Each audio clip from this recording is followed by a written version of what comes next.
Thank you, Martina. I will call to order the regular meeting of the MWPA Board of Directors of July 18, 2024. Roll call. Josh. Fairfax. Kentfield. Here. Oh, Kentfield. Marinwood. Here. Corte Madera. Here. Novato. Southern Marin. Here. Bolinas. County Marin. Here. Larkspur. Here. San Rafael. Here. Ross. Here. Inverness. Here. Muir Beach. Stinson Beach. Here. Mill Valley. San Anselmo. Sleepy Hollow. Here.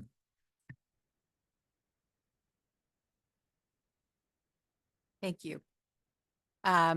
Number 3, do board members or staff have any adjustments to the agenda? Just want to mention that we have a microphone that's dead here. Do we have other ones? We can share, but it might be hard Yeah. at this corner here.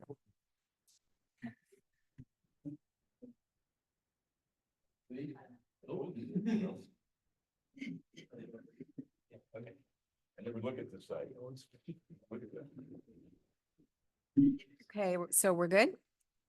All right, number 4, open time for public expression. The public is welcome to address the Board of Directors at this time on matters not on the agenda that are within the jurisdiction of the board. Please be advised that pursuant to Government Code Section 54954.2, the board is not permitted to discuss or take action on any matter not on the agenda. Comments may be no longer than 3 minutes and should be respectful to the community. Please silence your cell phones during the meeting and mute your microphone when not reporting out. Josh, any public comment? There are no hands. Thank you. Number 5, Executive Officer's Report. Executive Officer Mark Brown will provide the staff report on this item. Mark. Good afternoon, President McMillan, board members. Let me start my screen share and we'll start off with the typical fire season update. We've had a little bit of above average response rate for this time of year. We have had some lightning that came through. Much of the state avoided us as usual. That started fires both in the north and the south.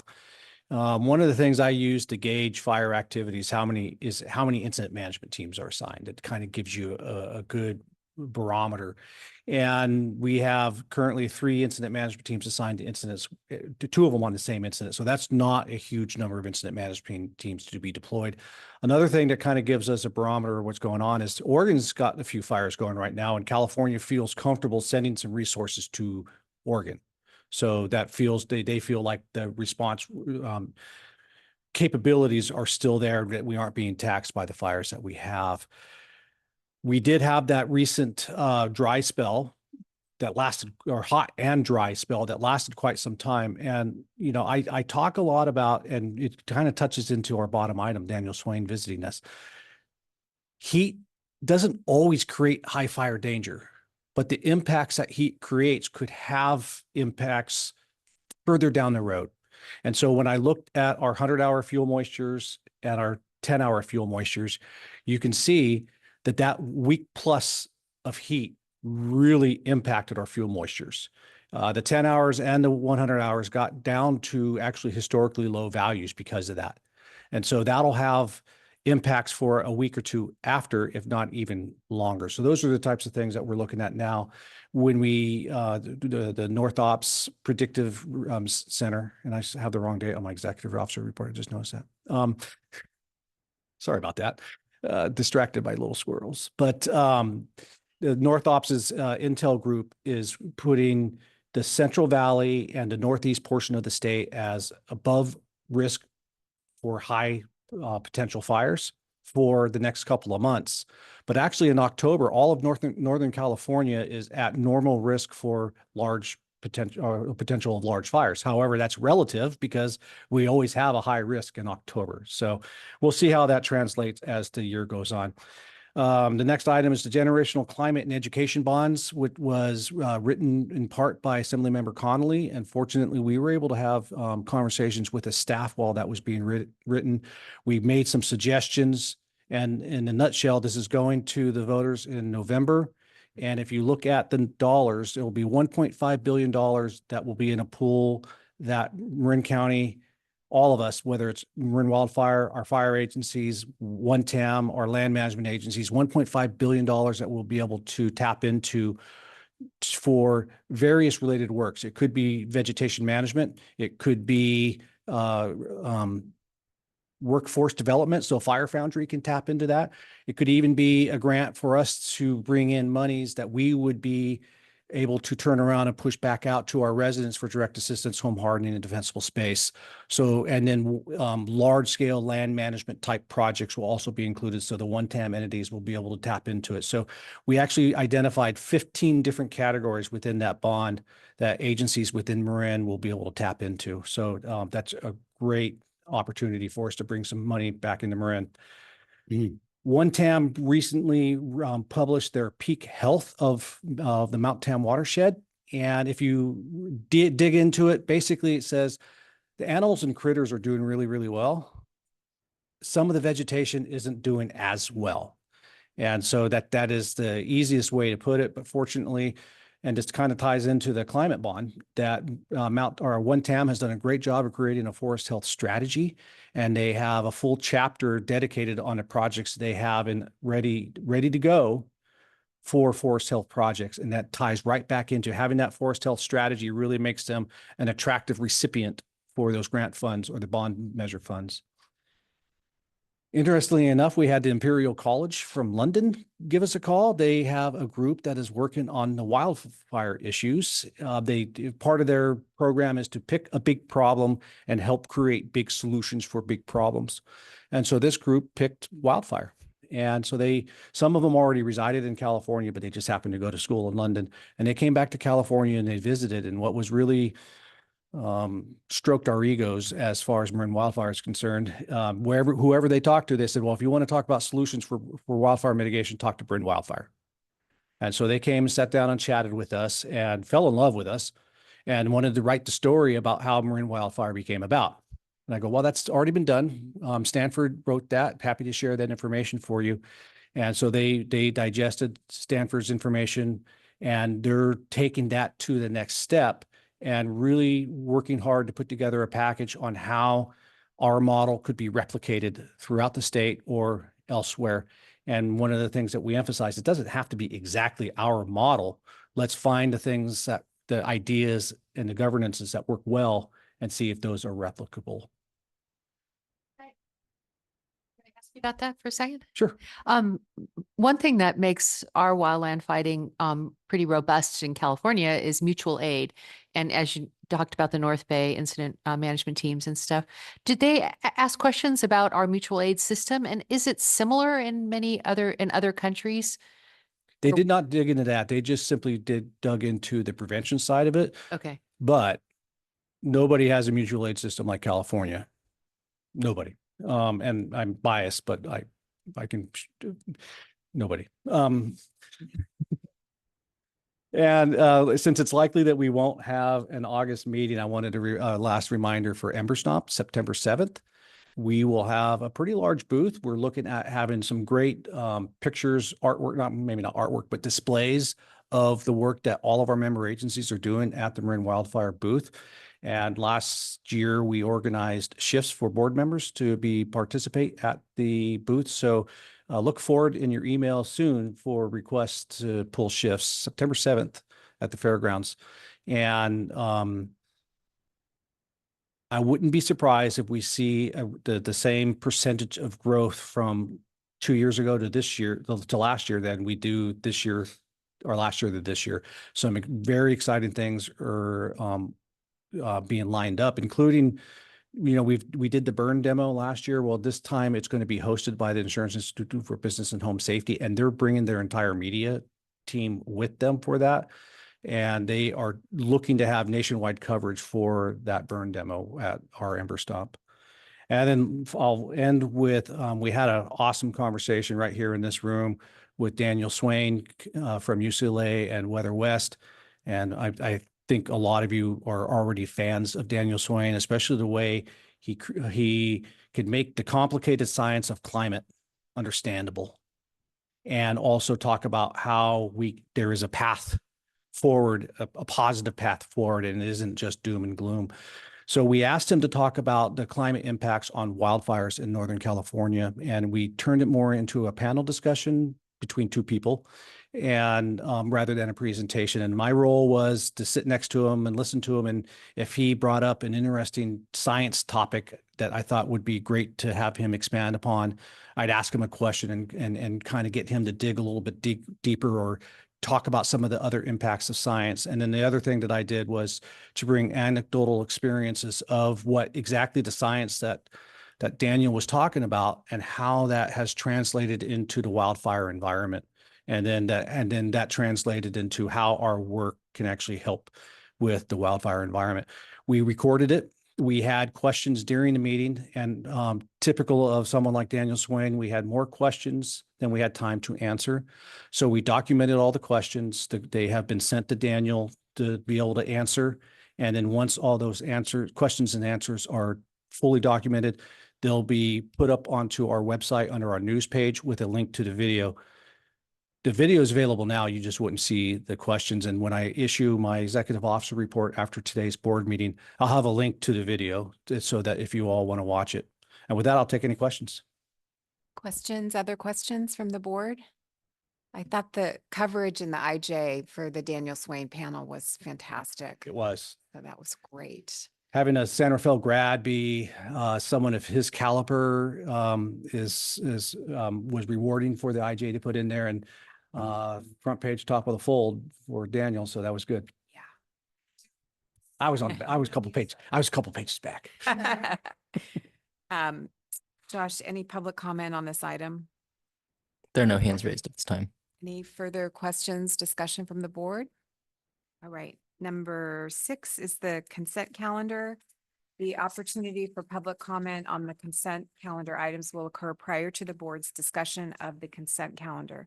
The board may approve the entire consent calendar with one action. In the alternative, items on the consent calendar may be removed by any board or staff member for separate discussion and vote. I will now take public comment on the consent calendar. Josh, There are no hands raised. do any board members wish to pull an item from the consent calendar? Could we please have a motion to approve the consent calendar? So moved. Second. All those in favor? Bye. Any Aye. opposed? Thank you. Do we have to take public comment on We did. it? Oh, I'm sorry, I missed it. Sorry, Okay. sleepy. It's okay, Barbara. You were up very late. Staff reports. The first one is the July 2024 MWPA Finance Report. Treasurer Alyssa Schiffman will provide the board with a staff report. Actually, I'll cover that, Oh, since thank it's you. one of the rare times between Southern Marin Fire and Marin Wildfire that we allow Elisa to have some time off. So that the staff report and the budget that you saw is technically after or the close of our fiscal year. However, we do expect more encumbrances to come and for us to pay out before we can fully close out the year. And then a good portion of our focus between Elisa, Martina, and I is putting together the end of year packets that we need to send to each of our member agencies as they close their books, and then we can fully close our books. And with that, I'll take questions. Questions from anybody? Any public comment, Josh, on this item? None at this time. Any other discussion? All right. Thank you, Mark. Work plan implementation update. Planning and Program Manager Ann Krelock will provide the board with the staff report for this item. Great, thank you. So we are starting to implement our new work plan, our fiscal year 24-25 work plan, as well as remaining projects in previous work plans. And I usually start with some of our outreach. And we do not have a field trip on books quite yet, but we're working with Nevada Fire. I think that our next field trip is going to be to see the Greater Nevada Shaded Fuel Break and invite folks to see before and after for certain areas. I think it's a great way to show our work and show what kinds of activities happen in any given location. So we're working actually right now with Nevada Fire staff, and we'll be working with our Ecologically Sound Practices Partnership folks to plan a field trip for the next couple of months. So stay tuned there. And if you have any ideas, any particular locations that you'd love to see visited by the public, please do let me know. I think I'll be reaching out to Southern Marin Fire in the near future for some of their project sites because I have a few in mind. We are very busy getting ready for this field season. We are starting a lot of project work following the end of the nesting bird season. And so a lot of environmental awareness trainings for crews, both new and continuing crews, are getting scheduled right now for the end of July, early August, to make sure that everybody's aware of all of the different requirements that we have for working on MWPA Marin Wildfire projects. We're working a lot on contracting. You've seen a lot of task orders in the agendas, and that's because we are supporting our member agencies and making sure we can streamline the contracting process. So we have one of our VMSs very active on that, Ted Briggs. We've been working a lot on standardizing our data collection, and I'll talk a little bit about that in a future slide, but a big thank you to Jacob Dadman working on that. We've been organizing before and after photos for different projects, going out and taking photographs of projects that, some projects that hadn't really been photographed before, collecting a lot of photos. We really want to continue to show our work. Right to enter agreements, we've been reaching out to a lot of residents on our projects, as well as land management agencies, Marin County Parks and Open Space and others to really think through, how to work together. One of the projects that was on the agenda today on consent was supporting the Bolinas Eucalyptus Fuel Reduction Project. And I just want to highlight this one because this project is receiving grant funds from PG&E, around $80,000. And so that's a huge partnership there because it benefits both PG&E and residents in the area who would like to evacuate safely. It's not a eucalyptus thinning project. It's an area that's really been hit hard by storms in the last couple of years. So it's a lot of dead and down material just waiting to burn. Because monarchs are such, a resource in the coastal zone, we've also walked the project area with a local monarch expert to think through how to make sure that the project is consistent with all those habitat requirements for that species. I also wanted to highlight the Tam Valley Homestead project, which is pictured here in this slide. We've been working with National Park staff to get some of the work on federal lands done this year. And I'll note that you guys saw an exemption related to work on federal lands on this agenda. And then I also want to note for the San Rafael San Anselmo Fuel Reduction Zone project, you've heard a lot about this project. We were able to finish our first 10 acres recently. We are already planning the next phases of this work and meeting regularly with Marin County Parks and Open Space staff to think that through. And one of the really great ways we're collaborating with them is using that memorandum of understanding that Megan and you all saw a couple of years ago on the agenda here on how to work with Marin County Parks and Open Space, how to work with Marin County Fire, especially in light of Measure A. So right now what we're doing is thinking through how to work with Marin County Parks and have Measure A fund a portion of that project. So that's a really great collaboration and we're excited to work with them. Very quickly, the Chipper program is running at full steam. We have a lot of demand this year, more demand even than last year. And we're done with about half of the pickups so far this year, about 2,100 pickups so far. The resident grant program, I won't go into too much detail because Josh is going to cover that later.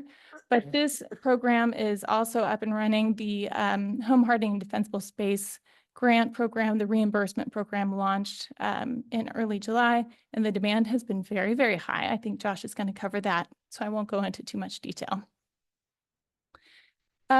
Data collection is a big topic of conversation, really standardizing how we collect the data on what is happening on each of the projects and collect it in a way that's standardized and also usable in a lot of different ways. So we've got Cal VTP reporting that we need to do to CAL FIRE. We have grant reporting also to CAL FIRE that's sometimes different than the Cal VTP reporting. We've got a lot of different metrics that we're trying to measure as we go. So working with our GIS contractor, Green Info Network, we were able to define a lot of terms, design a GIS program and data collection app. And that launched July 1st as well. So now when our member agencies are out there implementing vegetation management programs or projects, we're able to collect data in real time or at the end of a certain polygon and tell us what's happening where. And this is going to be a huge step forward in terms of measuring our work, informing our models so we can really measure how much we're reducing risk, discuss with insurance companies how much us reducing risk might protect homeowners' insurance policies in Marin, and really think through how these projects might even inform fire suppression efforts in Marin. So this is a very big step forward. You'll be hearing more about this in the future. There are more steps ahead, and Ecologically Sound Practices Partnership folks will be hearing a presentation at some point, probably this winter, about that. And then we're also making great strides on a web map, a public-facing interactive map showing all of our vegetation management projects. We are now translating that into Spanish, and then we're going to be sharing that with our member agency staff to test it out and see if it's looking good, and then we'll be able to make it public. So we're very excited about that as well. And with that, I'll end it and take questions. Thank you, Anne. That's great. Questions from the board? Anybody? Josh, public comment on this item? No hands raised at this time. Any final comments on this item? Thank you, Anne. That was terrific. Number 8, action items, proposed revisions to the Marin Wildfire JPA agreement. Mark Brown. Good afternoon. So this is a project that has been, well, actually, we've been gathering information for it for almost as long as JPA has been around, mostly through Megan and I taking notes as we encountered challenges within the JPA language and knew that there was going to be a time where it was appropriate to open it up. And with the annexation of Mill Valley by Southern Marin Fire, that really helped trigger us to start this process. So in January, Megan and I met with Jason Weber, Matthew Heimel, Dan Eilerman in a position to be able to transition as Matthew retired. I don't know how you guys allowed that, Dennis. Dan Schwartz, and then we also had support from Stephen Robb, and always forget his name, but another outside counsel to help us with some of the Brown Act questions. After we went in through a deep dive with that working group, we brought it to an ad hoc subcommittee of the board in April that consisted of Julie McMillan, Rachel Kurtz, Claire Molesworth, Barbara Kohler, Stephen Burke, and Fred Casisa. Made some additional recommendations. We were able to not necessarily reconvene the original working group, but bounce them off the working group and get some ideas and incorporate those ideas into the language. Next step was to meet with the Marin Managers Association, get their input, brought it to the operations committee for their input, brought it to the exec committee last week, and they did recommend approval of the JPA language. If approved at the board today, the next steps would be for this to appear at each of our member agencies. We would need 75% of the member agencies to vote in favor of the changes.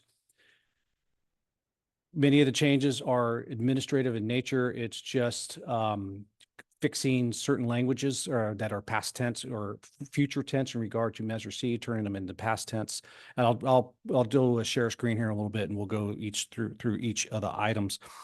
And many of the member agencies are actually ready for us to deliver to them a standardized staff report, so they don't have to write their own staff report, and the JPA language with the red lines. And we're leaving it up to the member agencies if they would like this to be a consent item, or if they would like it to be a presentation from a staff member from Marin Wildfire. and kind of combine it to, hey, this is what Marin Wildfire continues to be in Marin and what we're doing for your community. So with no further ado, I will do a screen share of the actual proposed changes and just scroll through it and then give a little bit of the why behind each. And would it be helpful if I zoomed in a little bit? I'm looking at Julie's face going, wow. So how's that? Okay. All right. So as you see, the first one is just house cleaning, making it amended and restated, removing Tiburon and Belvedere from the list of entities. When we get through to recitals, you'll see when we get to the next page, the recitals are saying that this is an amended effort. You'll also see where we have changed where this was a parenthetical MWPA. We've made it parenthetical Marin Wildfire to help with the continued branding of calling us Marin Wildfire, since MWPA as an acronym has never really stuck and has just confused people. And, you know, Julie talked about the great press coverage that we had in the IJ, and they still got our name wrong. No, it is not. Again, we talked about the passage of Measure C rather than the hoping for Measure C to pass. And then we also talked about the annexation or consolidation of Mill Valley and Southern Marin Fire. All right. Again, this in section 2, it is just in making it contemporary to the fact that we exist, and it's the member agencies that we have and how many people it takes to make the amendment. And initial membership, again, making it contemporary to what really happened. And then here we get into where the group spent a vast majority of our time, and that is member withdrawal and consolidation. Well, we hope and don't anticipate any member withdrawing from Marin Wildfire as a member agency. We figured it was probably a good idea to have a process for that. So it was defined. And so should it happen, we wouldn't be making it up as we go. So this language was vetted with council and especially Stephen Robb, who helped work through the original drafting and the original working group that I mentioned. And then the consolidation is another place where we put a lot of time and effort. And if you remember, we decided on the path with Mill Valley. And quite frankly, when Mill Valley got annexed, we went into the research of what to do with Mill Valley, thinking that Mill Valley would lose a seat on the board. That was our assumption going into the research. And as we dug in and looked at the way the tax ordinance was written, the way we looked at and the way the JPA was written, and looking at any precedents throughout the state, there was none. And legal counsel actually started to point us towards keeping Mill Valley's seat as a voting seat. And so we feel that based on those same decisions that led us to that, it's appropriate to keep that same language for ongoing for any additional consolidations. One of the reasons is that and while this could be a small item for some agencies to think about, we don't want to discourage any consolidations in the future. In the case of Mill Valley, the voters, when they voted for Measure C, they had the assumption that a Mill Valley Town Council member would be representing their revenue that's being created from within Mill Valley. When we also worked through this, Southern Marin Fire was agreeable to the process that I landed on, and Mill Valley was also agreeable on the process. So, and what council said is that when the tax expires, that would be the best time for that member agency that's been consolidated to depart from Marin Wildfire as a voting seat on the board, also a member of the operations committee and a member of the advisory technical committee. And then what we did not have in the original JPA was how to onboard the 2 remaining agencies that are in Marin that are not members of Marin Wildfire. And not as simple as that we first thought of saying, hey, open the doors, come on in. There was a lot of thought that went into it. And we felt after researching it and digging into the logistics of what would it take for Tiburon and Belvedere to join prior to the renewal of the tax measure, It was going to be logistically difficult because it really should potentially go to their voters again for a vote to say that, yes, they would like that. So we felt that the renewal of the tax measure is the best time to onboard a new agency. We also thought about the fairness of the resources that have already been created under Marin Wildfire expenses. And the easiest one to use is, as an example, is the evacuation, ingress, egress risk assessment. If we were to make that available to Tiburon and Belvedere when they join, well, all of our member agencies put a lot of money towards creating that. So we feel that there is a level of effort that they would enjoy and therefore should have to pay for some of that. And so you'll see a clause in here that allows the board to decide what that one-time entry fee would be for an incoming member agency. Staff at that time would do a detailed analysis of the resources that have been created that they would receive benefit from. And then our recommendation, and we could refine this recommendation, is to use the same formula that they're using for the Emergency Command Center. And each agency has a percentage of what they pay towards the command center. And we feel that's an appropriate ratio to put towards whatever entry price based on the level of effort that we've already done. All right, moving through the changes as we go through. This one in paragraph D, as you see, is simply making how we distribute the minutes contemporary to how we've been doing it, so that the language applies to our regular practice.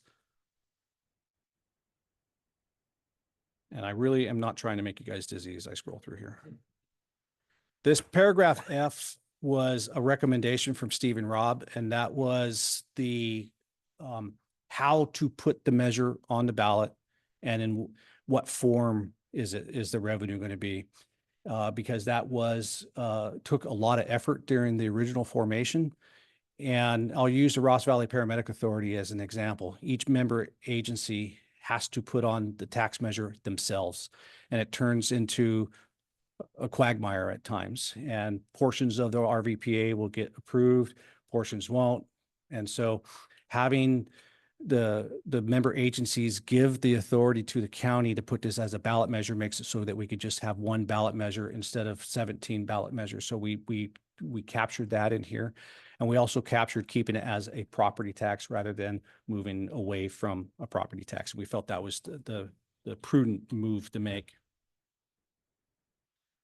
Operations Committee, one of the changes in here kind of segues into one of the biggest changes, and that's to the Advisory Technical Committee. But one of the changes you'll see in here is the addition of or contract employees. Some of our member agencies just don't have the depth of staff to be able to provide a board member, an ops committee member, and an ATC member. Sleepy Hollow, for example, contracts with Ross Valley Fire, and we have Dan Mahoney serving as the operations committee member. Technically, since he's their fire chief, it makes sense to do that. But, you know, Inverness is another example that struggles to have the staff. So this would allow a contract employee to represent the operations committee. And then we did capture that they are a Brown Act committee in language on this version of the JPA. It was not captured before, but we had been treating them as a Brown Act committee all along based on what type of activities they were taking. And then also digging into this, when the board votes to approve this JPA, and if a committee is listed in this JPA, by definition, since a board appointed by vote the committee, it turns it into a Brown Act committee.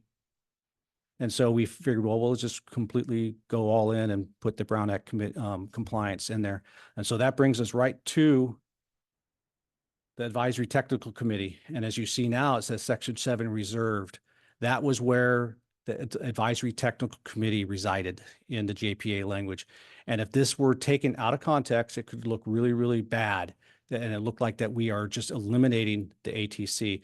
We are not eliminating the ATC. The Advisory Technical Committee is one of our most important committees. They are the people who do the work, who build the work plan, and then go implement that work plan. It will still exist. It'll still be listed in our organizational chart. It'll still be listed on our website. It'll have the exact same members. What we're doing is untying their hands. By having them as a Brown Act committee, their hands really were tied.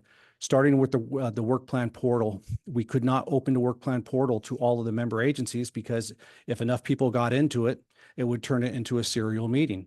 And by doing that, we also had to keep it closed to the public. So the public did not have visibility into the work plan portal until it was all said and done. And then our cross-jurisdictional projects ran into challenges because we can get so many people on a project that it would turn into a Brown Act violation.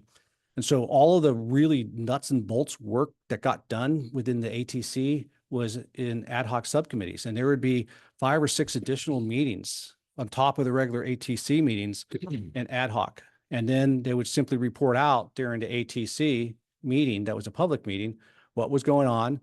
And then a week later, we would have the exact same meeting with the operations committee. And it really wasn't efficient. And it wasn't allowing our ATC to really roll up their sleeves in with all 17 of them together and work out the work plan. And so what I mentioned before, if it's listed in this JPA and voted on by the board, then it turns it into a Brown Act committee based on council's advice. So the best way to do this is just to take them out of it, capture that in a procedure that we have within Marin Wildfire's policies and procedures, that the ATC will exist and this is their role. And I think we're actually going to eliminate 5 or 6 meetings from our advisory technical committee members. They're actually going to be able to get in and get some work done. Additionally, the Citizens Oversight Committee weighed in on this, and their opinion was they knew that all the work was getting done in the ad hoc level, and they saw the lack of transparency that we had because we were not able to open up the work plan portal because of Brown Act conflicts, and they're completely fine and support the ATC not being a public meeting because they saw that the ATC and ops meetings were exactly the same. And so they know that the results of the ATC meeting will be discussed at the operations committee, and that's where it gets daylighted to the public during a public meeting. So Section 8, the Citizens Oversight Committee, we had some members of the COC, I'm going to call it for the rest of this meeting, suggest a couple of changes to this. One of them is to call it a community oversight committee rather than a citizen oversight committee, because you do not have to be a citizen to be paying taxes towards Marin Wildfire. Calling it a community oversight committee basically says everybody who has an opportunity to pay for taxes can be on the oversight committee. The next set of changes that you see about a third of the way down the paragraph is that the language in the JPA did not exactly mirror the language of the COC in the tax ordinance. And we got into a lot of conversations during COC meetings. What was the overriding document, the ordinance or the JPA? So we just felt it would be easier if we aligned the JPA language to the ordinance language. So that's what that change is. Rolling down further into the participants, you'll see that we changed it to Firewise communities rather than Fire Safe Marin or a similar fire prevention organization. And then for our nonpartisan, we added community-based organizations so that we can really focus on CBOs and bring in our underrepresented populations into the COC. And like many COCs in the county, the average age is probably on the higher side. And the COC had a great idea of following other examples of bringing in a 1-year term for a high school student in a non-voting seat. And that's a great lesson of civics for that individual that's in there, and also can bring some different perspectives. And so then I look forward to the opportunity of working with MCOE and bringing in a high school student into that role. Funding, the first thing I think we're going to talk, if I remember right, about funding is an inexplicable deletion that Megan and I have been racking our brains how that got deleted, and I'll highlight it here so it's just easy. This is one of our pivotal clauses in the language, and that is that 80% of the revenue must be spent in the zone in which it was gained or received. And I've gone through the different versions of our changes through this document or revisions of this document. I can't find where it disappeared, but it did disappear. It was not purposeful. And because it was such an important aspect. So it's listed as a red line only because in the exec committee version, it didn't have this. We've added it for the board. When it goes to our members' agencies, it will no longer be a red line because it is not a change to the document. Then section E, actually, I think I need to hit, yes, I need to hit section C first. One of the requests that we were receiving from every one of our member agencies was to remove the 2% abatement holdback within the defensible space. The thought was, when this was originally written, that we would create an abatement pool wherein Wildfire would be able to go abate properties in the communities that have those ordinances. But the fact of the matter, Marin Wildfire does not have the authority to exercise those abatements. The member agencies have the authority to exercise those abatements. Quite frankly, very few of the agencies are executing those abatements, only on the very, very highest risk properties and the ones that they're really struggling to get that done. And they have not tapped into that 2% abatement pool. They've been using their local or D-space monies for that. So it was 17 out of 17 members asked for this to be removed, and they've been asking me for updates when it's going to be removed. Then section E is, we think it was an oversight when drafting, and it clearly stated that there was a 10% cap for administrative services for the Corps and any D space that was managed by Marin Wildfire. It exempted, it did not specifically say there was that 10% cap on the member agencies for local projects or if they manage their own D space. But in talking to the authors, the intent was that 10% cap on administrative fees would be throughout the entire budget, core, local, and D space. So we've added that so we could be specific about that. Then this is where another spot where we were making it contemporary, and that is the option to locally administer defensible space program. Again, when the first round of drafting this language in 2019, it was thought that Marin Wildfire would be the sole employer of defensible space evaluators. And then it would be the exception that a member agency would employ. And then reality set in when Measure C was approved in March of 2020. Inspections needed to start in April of 2020, and there was no Marin Wildfire infrastructure to support the employees. Everybody had to opt out by design.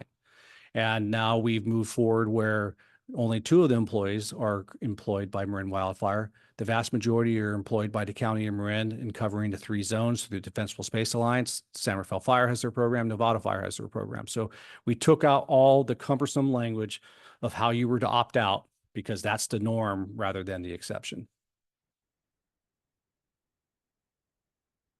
Duties of treasurer, we just added one thing in there where if we wanted to be able to have an accountant that we would hire privately to work with us for our books, we could do that. However, as a JPA, one of our member agencies would still need to be a controller. And let me clarify, and I think I scared some people. We are not looking to have Southern Marin not be our treasurer anymore. We're not looking to have Alicia Schiffman not be our director of finance. We just wanted to be able to have the flexibility in the future should workloads between Marin Wildfire and Southern Marin Fire get to the point, or any of our member agencies. So we just wanted that flexibility in the future. And then we changed added as soon as possible about audits and closing the fiscal year, because we've been having challenges getting our audits done in a timely fashion from our auditing firm. Insurance and indemnification has turned into a item that we've been discussing since we pushed out the agenda. And staff believes the way it is written allows us the flexibility that we need when it comes to procuring our insurance. But if you read it, it is very broad indemnification clause. And so through discussions, staff is recommending that after the word agreement, we put in parentheses, collectively liabilities, close the parenthetical, except where such liabilities are caused solely by the gross negligence and willful misconduct of an indemnity. So that would protect us if one of our member agencies goes out and does something really, really stupid, to be blunt, then we wouldn't be on the hook for that. Yes, I think there is a definition somewhere.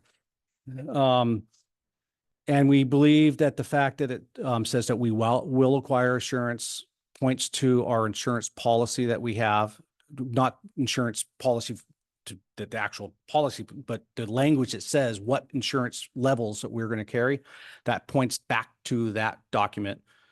And if we were to get into detail into this section, then it would be difficult to change if we feel like that we needed to change down the road. And I think that gets us down to the last of the changes. And so I could do one of two things at your pleasure, or I could do both. I could stop the screen share so we can all see, well, the public can see us, or I can keep this and scroll to any spot that any of our board members want to talk about. I think we should keep the document up on the screen. Okay. I think we should take questions first, and then we'll do public comment, and then we can have a discussion about specific concerns that people may have. So any questions? Yes, Barbara.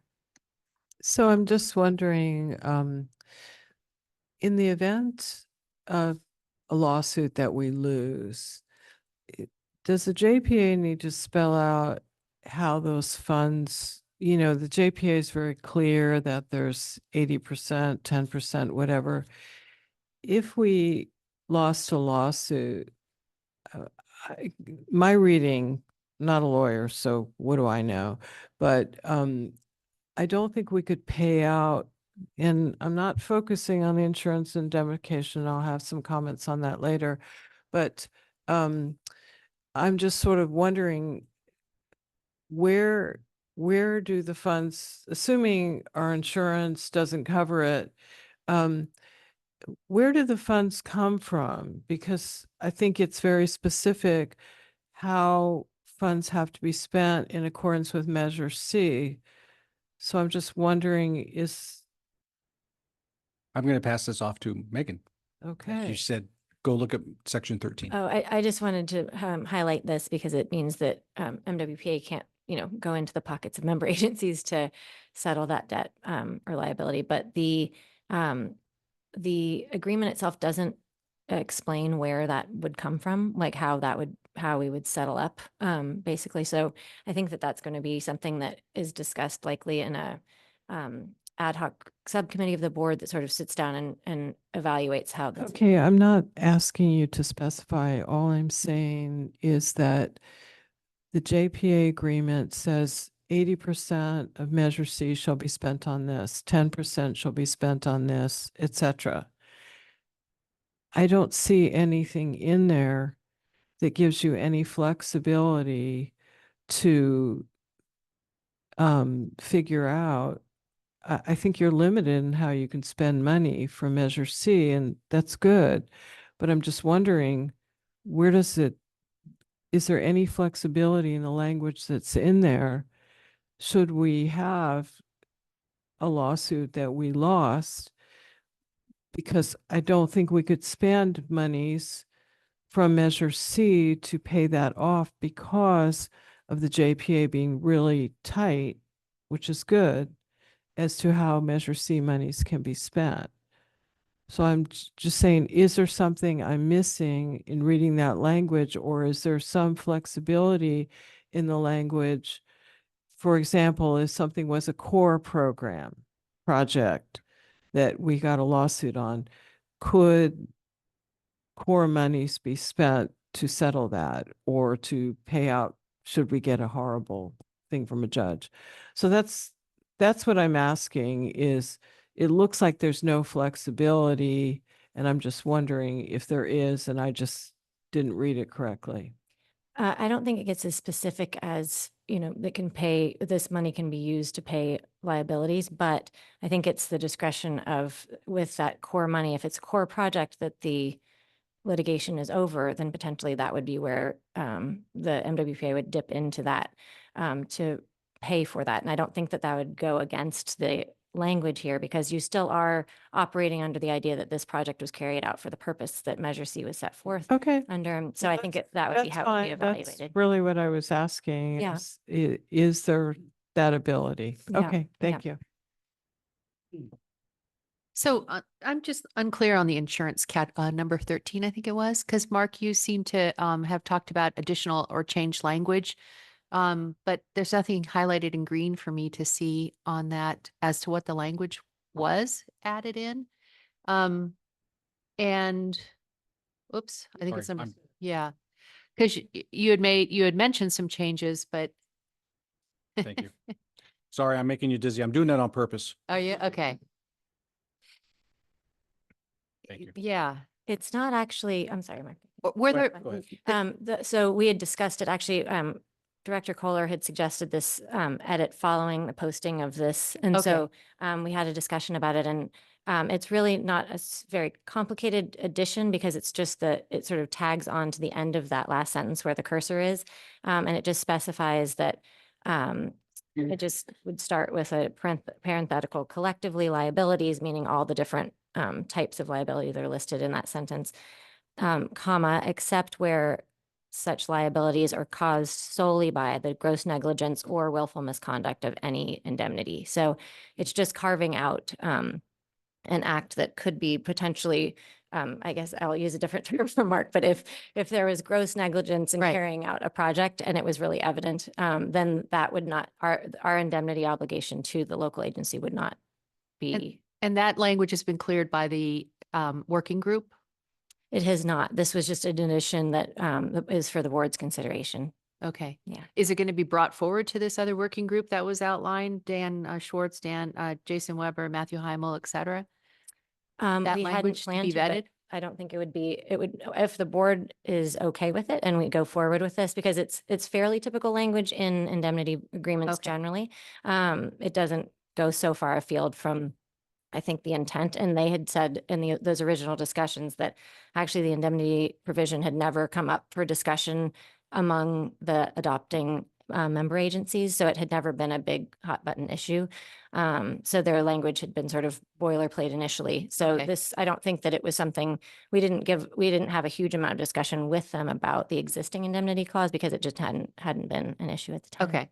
And so my second question is just to help me understand membership, with the merger and the creation of the Southern Marin Fire, Mill Valley being part of that. They have a representation until the new tax is off. Excuse me. And then it goes to just a representative from the district like Nevada, et cetera. So hypothetically, what if Central Marin Fire becomes further into the Ross Valley and maybe has a collaboration or becomes Central Marin Fire all the way up to Fairfax? So all those different cities then, it's very hypothetical. The 6 cities would only have one representative by this language? No, it depends Okay. on how the merger occurs. So If it's a- Central Marin and It's a Ross Valley department. Fire are both interesting cases because they are not, and they did not, there was not an annexation. The taxing authority resides with Corte Madera and It's Lark. called a consolidation. Annexation is a little Okay, different. all right, thank you. So the taxing authority, the way Central Marin Fire is set up, resides with Corte Madera and Right. Larkspur. Therefore, they have the seat. Same thing with the Ross Valley Fire Department. It's a JPA between 3 cities and With a fire taxing protected- authority, yeah. And they all have the taxing authority. So it would all depend on how that consolidation came about. Okay, great. That's what I wanted to know. Thanks. Just want to add something. Dennis and I are on LAFCO and Catherine is an alternate. So with the Mill Valley situation, they gave over their taxing authority for fire as part of that consolidation to Southern Marin Fire. And consolidations can happen differently. They went into a district and the way to do that is you have to give over your taxing authority. So it's different. If something like that happened in Ross Valley, Central Marin Fire is not a district. So most likely we would each keep our taxing authority. So it might be different. And Dennis is more the expert than me on this.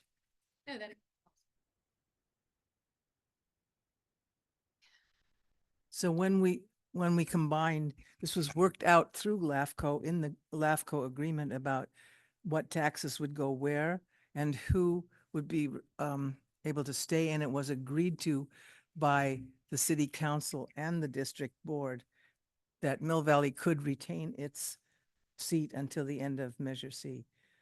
So that was part of the LAFCO agreement and both parties agreed. Oh, well, it was part of our agreement with the city, I should say. So everybody was really clear In other words, Southern Marin did not have a problem with Mill Valley retaining its seat. Thank you, Catherine. Tom? Yeah, I'd like to pick up on the point Catherine raised. And Chief, you mentioned that future consolidations are part of the thinking here, that you want to retain the flexibility to have those occur, not discourage them, and at the same time maintain the constitutionality that this agreement represents. But I'm not suggesting revisiting the Mill Valley arrangement, but it is the obverse of taxation without representation. They have representation without taxation on our board. And so I would like to suggest that maybe in the future, we consider creating a class of membership for those entities like Mill Valley, that they could be allowed to continue to remain members on the board, but their voting rights could be restricted to certain subject matter. For example, projects that touch only upon the city of Mill Valley or are Mill Valley adjacent, they'd have the ability to perhaps vote on that, but not on others, since they're not a tax contributing entity. There may be multiple jurisdictions that end up in such a class of members. And so I want to make sure that we cast the net as wide as we can for membership, but we don't give privileges to members that don't contribute tax. And one other thing we could consider is to not allow members of that class to serve as the president or vice president of our board, or to serve on committees, except perhaps the Community Oversight Committee. In other words, this isn't to be punitive in any way, just that it's recognition of the fact that we will have members that aren't contributing tax but have equal voting rights as the members who do.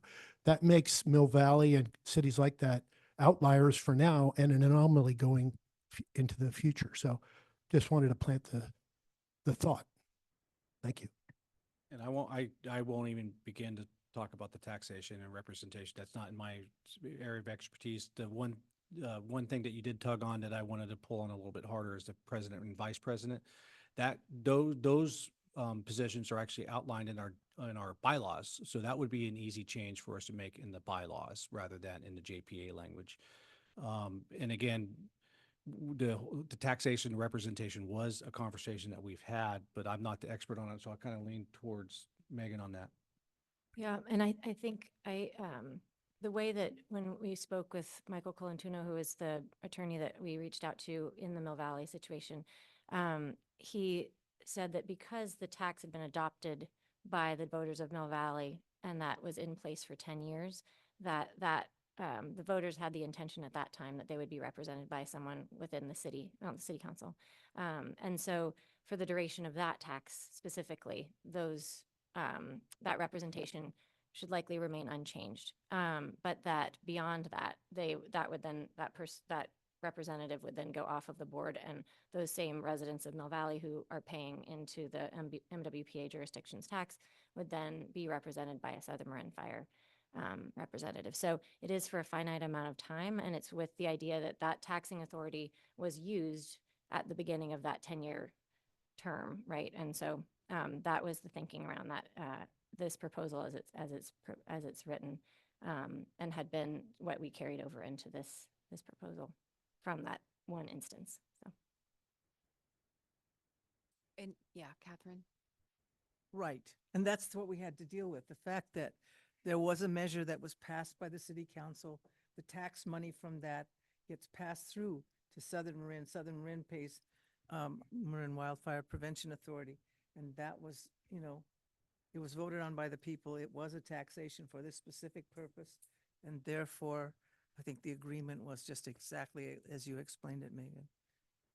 But my concern is I'm not revisiting that. I voted for it and I agree with it and I understand the thinking behind it. But we could have a growing class of members with future consolidations where there are multiple members that do not contribute tax but have voting rights. And I don't know that that's in the long term particularly healthy or even legal under certain circumstances. I think that we should consider creating, maybe for our next decade, a system of classes of membership that recognize those members who both contribute tax and vote, and those members who do not contribute tax and vote may be limiting their voting rights to certain subjects. That's all. Thank you. Any other questions? Yeah, Alexis.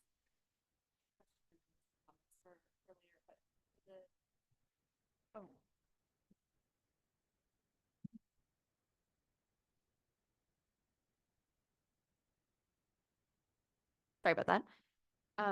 My comment is just with respect to the changes in the Brown Act status of the ATC. You'd mentioned that the COC was supportive of the changes and on board. Is there a record in minutes or any sort of resolution, just in writing, that isn't approved, as a supported We have it in our direction? minutes. Okay, great, thank you. Any other questions? And okay, let's see if there's any public comment on this item. There are no hands raised at this time. Okay, so let's bring it back and have a discussion. Barbara. Thank you. So I guess I'm the thorn in everybody's side. I brought up the indemnification concerns and wanted us to include some standard language, and met with Megan, Mark, Julian, and Rachel before this meeting. And I think that part is good to go. I do have concerns about the insurance, the way it's worded, and recent events. I was on the ad hoc committee, as was, mentioned, and never really thought about this, but recent events have made me sort of look at the kind of language we have, and I'm sorry it's subsequent to the agenda coming out and me taking a look at it, but I'm not asking for the specifics of policy levels, 2 million for this, 5 million for this, but I would like to see more specificity as to the type of insurance we are, kind of the boundaries of insurance that we're looking for. And that's not to say that a policy wouldn't have much more detail, and I would never expect us to put that level of detail in the JPA agreement.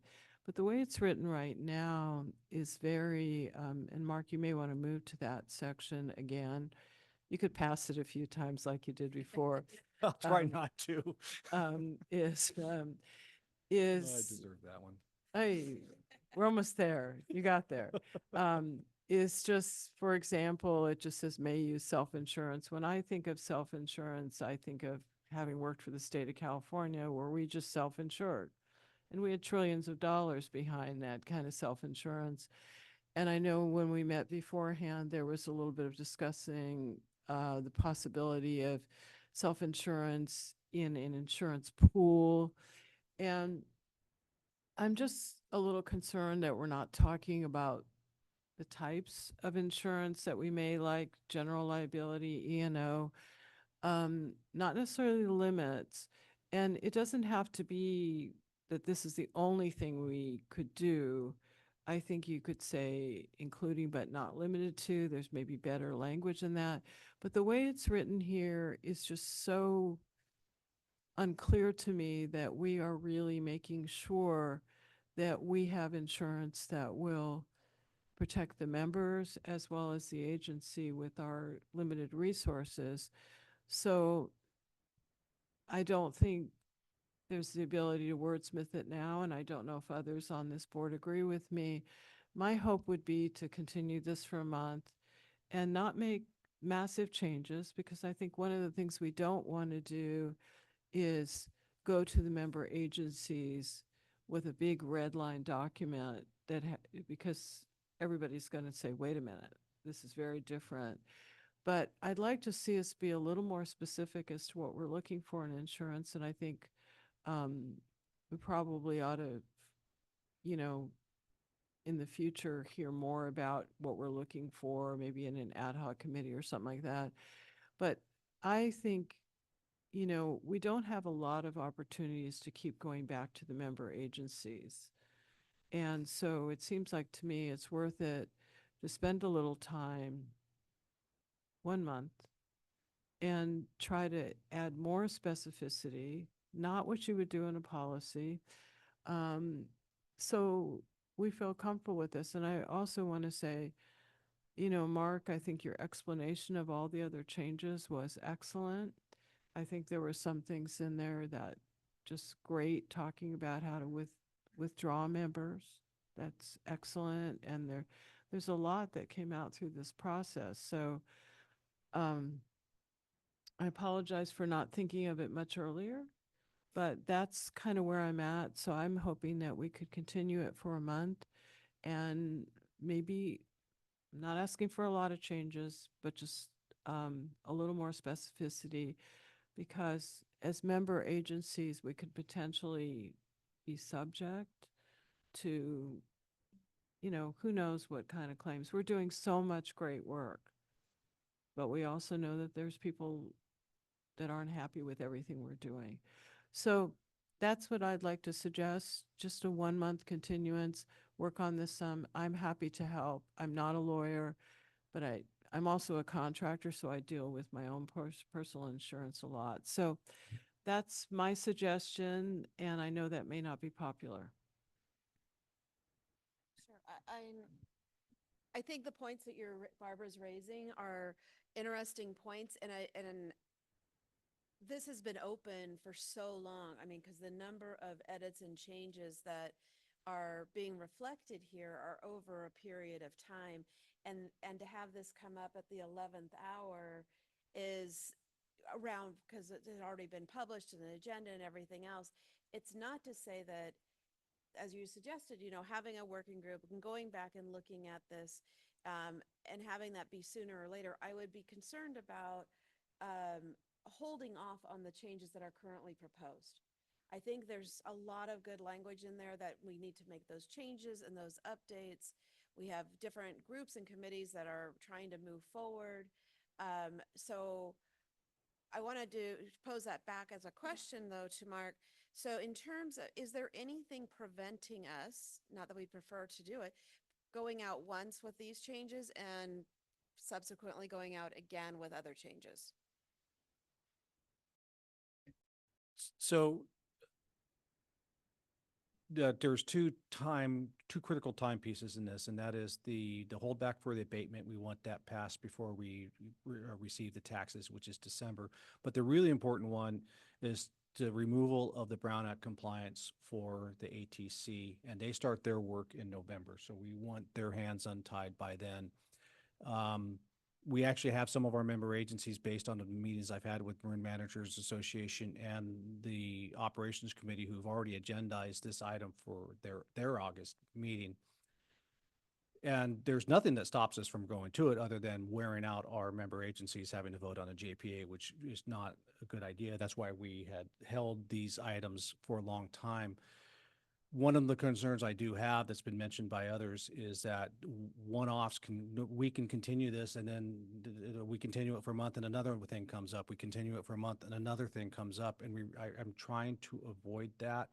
And then, quite frankly, council and I feel that the insurance description is appropriate in here. Your enabling language, we don't feel that your enabling language for your organization should give you're going to carry E&O insurance, you're going to carry this insurance, you carry your policies and your bylaws are what really define that insurance rather than your enabling language.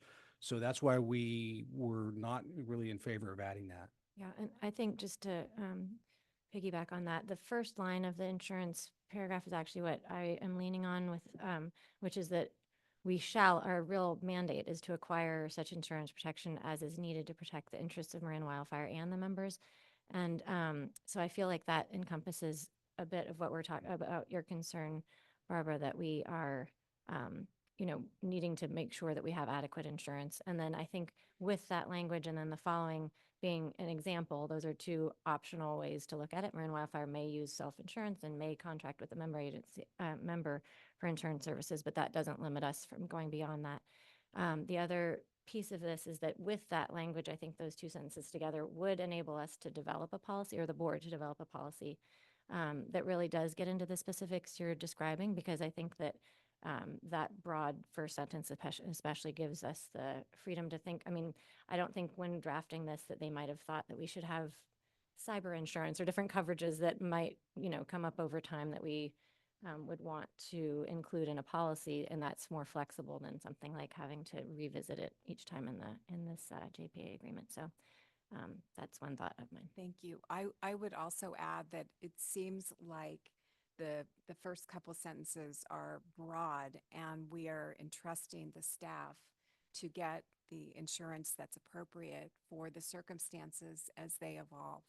And so I don't think we want to be super specific in a JPA, which is a broad brush thing. We want to have that language, and then we can have a policy that evolves over time as our needs change over time. So I'm comfortable with the provision as it stands now. I'd like other people's thoughts on it. Catherine? Mark, I have a question. I'm sort of concerned about where are we now? Can you give us an update on your pursuit of our insurance policy? I don't think we should talk about that because that's not on the agenda. Oh, sorry. Catherine. Okay. Yeah. So let's just keep focused on the section 14. Dennis? Yeah, thank you, Chair. I support moving forward today with this because of the amount of work that's gone in already. I am open to the one add sentence that council has recommended to being added in, because I do think it does clarify some things. I also think that we try and be way too perfect with these JPAs because of the amount of work that goes in. But quite honestly, once this is approved, there's going to be stuff in it that don't need to be changed the day after probably. So I think there'll be other opportunities to do this, and we really should realistically look at this as a 2 to 3 year process, that we actually take a look at the JPA language again to make sure it's current. So I'm okay with moving forward with this today, with the addition of that one sentence under this section 14 that Megan is recommending. Is there any way, Megan, you could type the addition onto the document, or is that a? I'll stop my screen share, and that'll allow Megan to share her screen. So everyone Do you can want to see email it? me that document? She's going to email me the document and I'll put it up. I'm gonna add Yeah, one more Rachel. thing. So maybe one more thing that we can put on our to-do list out down the road is develop a policy to update and modify the JPA. How we would go through that process and have the board be in agreement of, because we don't want it to be every month. We don't want it every time. But is it every 6 months? Is it every 6 years? I don't know. Or is it at a point where there's a collective agreement that we need to go out and modify the JPA? So I think maybe we need a policy around that down the road. Just add something. I mean, there was a comment made that I brought this up at the 11th hour. The last time I saw this JPA agreement was in April. So at the time, I didn't think about this, but recent events have made me think about it now. And the only time I've seen it is when the agenda came out, and I quickly looked at this as soon as the agenda came out and got back to Julie and Mark. So I just want to be clear. I'm not an 11th hour kind of person. I try to get my comments in early because I don't like to surprise anybody, and I like people to be able to be prepared. Yeah, thank you. Yeah, Thank you, makes Barbara. sense. Yeah. Julie, I'm sorry, quick question for Mark, because Mark, Yeah. maybe I misheard you. You said something about bylaws and insurance. Are there insurance requirements within our bylaws? Bylaws, I was talking about the chair and vice chair of Okay. the board. Okay, thanks. But there isn't a policy on insurance, correct? Correct. We do have a policy. Any further thoughts? Alexis? Yeah, at the risk of being a true 11th hour person, I have a couple of thoughts that maybe are questions actually, just on the kind of addition of new members, that I wanted to see if it was worth clearing up with any like clarifying text. Let me just go back to where it is. So the addition of new members in terms of the tax renewal measure, section 3D, I wasn't sure if there was anything in here that specified that the tax renewal measure would need to be passed at a comparable, sorry, it's a renewal measure. I actually think it shouldn't be, I think the word renewal is misplaced in there. But for additional members, do you see where I am? Sorry, down further, D.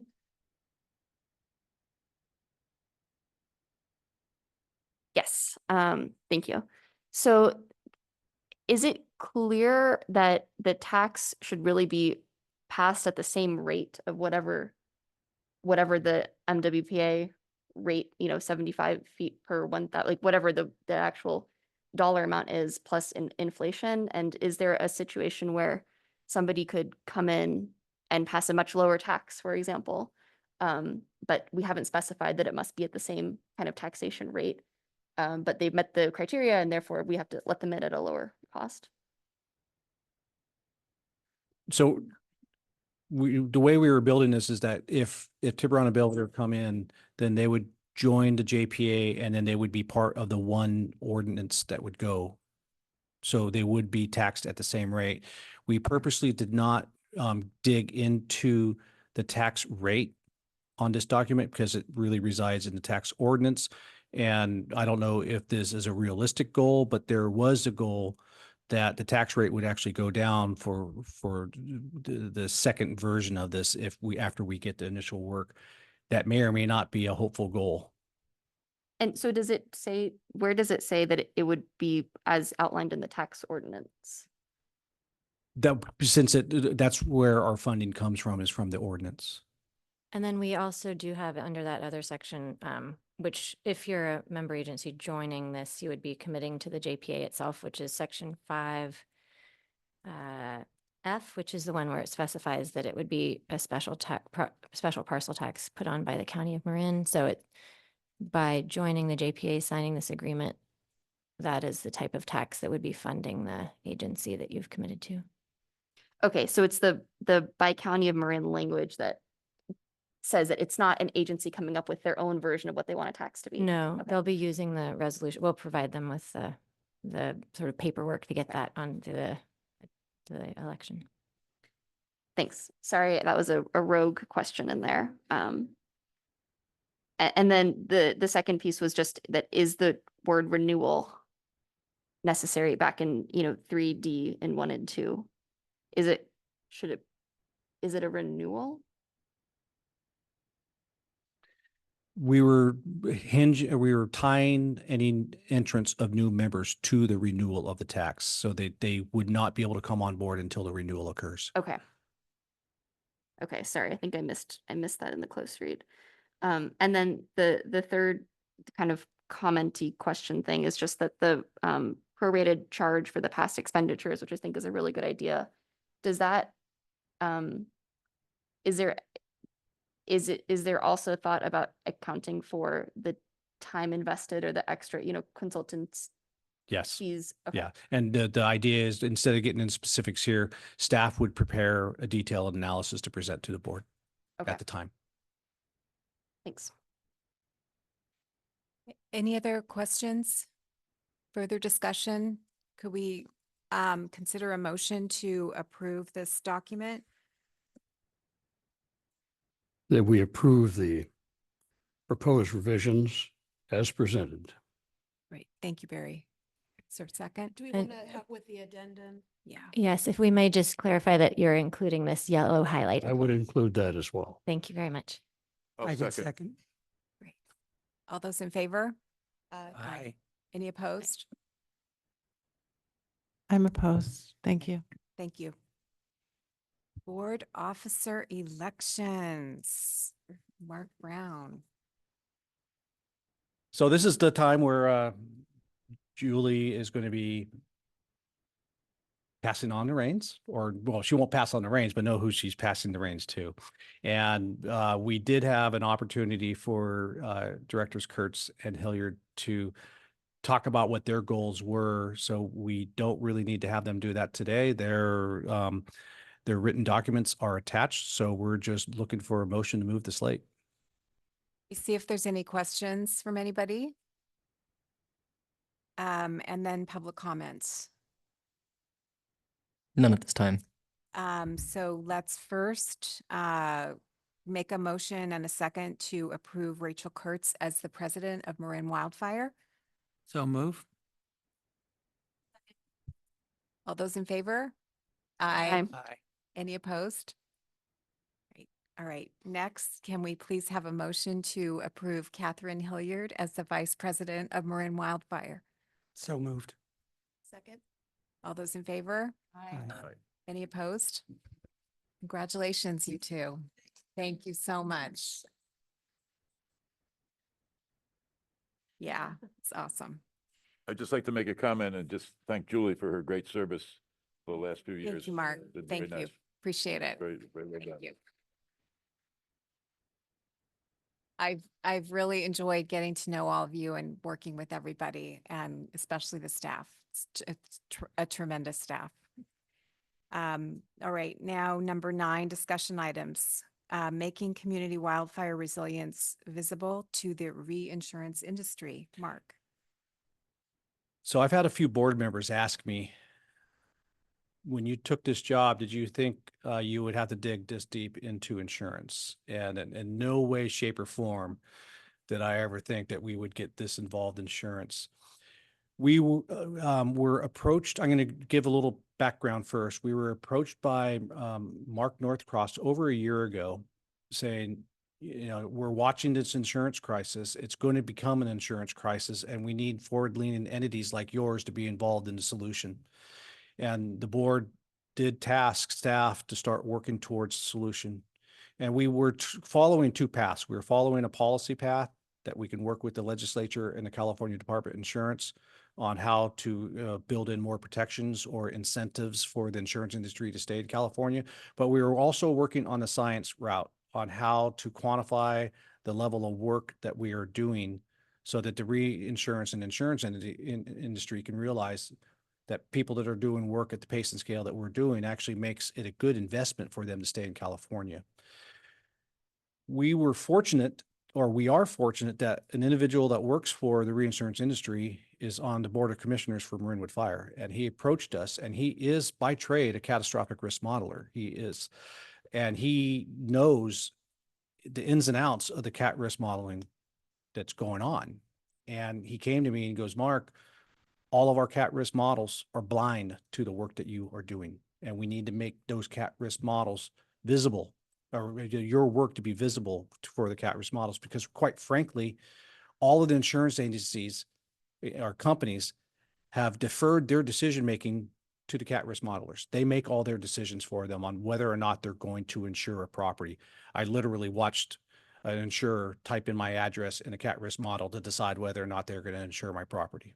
So now we have an opportunity for policy, our policy line and our technological line to come together. And we are proposing the following, and I'll get into this screen share, and I am going to be trying to fly by at a high level as we go through this. So we're going to give you the purpose. We're going to talk about our community mitigation data and our proposed study and design. I'm just going to paraphrase this, and that is, since 2017, the insurance industry has really been wondering if they should be in California with all the catastrophes that have been going on. And a lot of it has been driven by the reinsurance industry saying, we don't want you in there. And then by law, the insurance industry can't pass along the cost of reinsurance to their customers. And there's, as this says, billions are being spent on mitigation, not just in Marin, but elsewhere. And none of that is being recognized in the cat risk models. So what we need to do is get that to be visible. So what we're proposing is 3 to 6 communities throughout California, creating geographical diversity.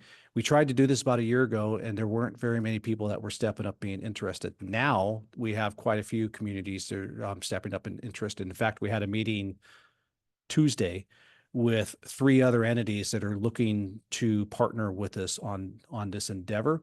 And they're not just, it's between California and Colorado that we have communities, and they're communities that are working at the pace and scale. We'll look at the different models And the way the models run now for the cat risk models, they're looking at the fire spread and they're using what's called stochastic modeling, where they run multiple runs of the fire and they see where the fire repeats itself. What Marin Wildfire is saying, what our level of effort will be, it ties right into what Ann was talking about, and that was the GIS mapping tool. The vast majority of our data that we'll be providing, or our level of effort, is the data that we're already collecting.